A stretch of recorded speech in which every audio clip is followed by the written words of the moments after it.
In 1983, a team of deeply pious scientists conducted a radical experiment in an undisclosed facility.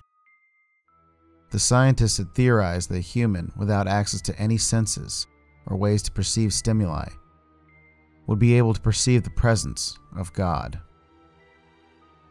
They believed that the five senses clouded our awareness of eternity, and without them, a human could actually establish contact with God by thought. An elderly man who claimed to have nothing left to live for was the only test subject to volunteer. To purge him of all his senses, the scientists performed a complex operation in which every sensory nerve connection to the brain was surgically severed. Although the test subject retained full muscular function, he could not see, hear, taste, smell, or feel. With no possible way to communicate with or even sense the outside world, he was alone with his thoughts. Scientists monitored him as he spoke aloud about his state of mind in jumbled, slurred sentences that he couldn't even hear. After 4 days, the man claimed to be hearing hushed, unintelligible voices in his head.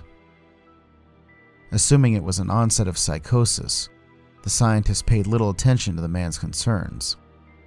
2 days later, the man cried that he could hear his dead wife speaking to him. And even more, he could communicate back. The scientists were intrigued, but were not convinced until the subject started naming dead relatives of the scientists. He repeated personal information that only their dead spouses and parents would have known. At this point, a sizable portion of the scientists left the study.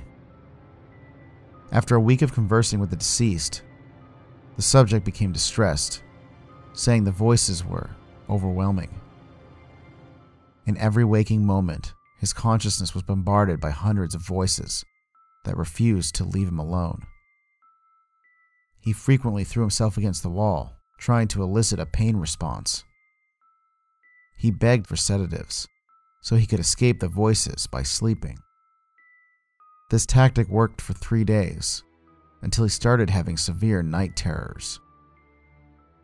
The subject repeatedly said that he could see and hear the deceased in his dreams.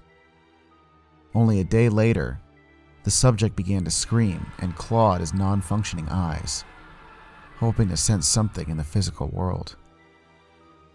The hysterical subject now said the voices of the dead were deafening and hostile, speaking of hell and the end of the world. At one point, he yelled, "No heaven, no forgiveness," for 5 hours straight. He continually begged to be killed, but the scientists were convinced that he was close to establishing contact with God. After another day, the subject could no longer form coherent sentences. Seemingly mad, he started to bite off chunks of flesh from his arm.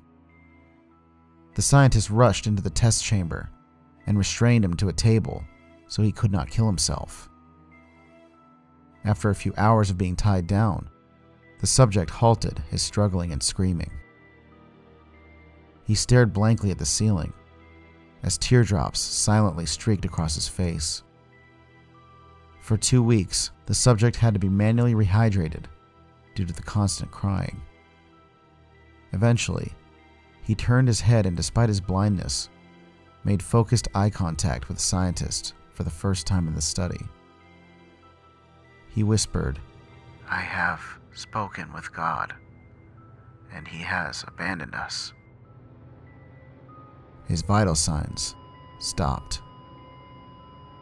There was no apparent cause of death.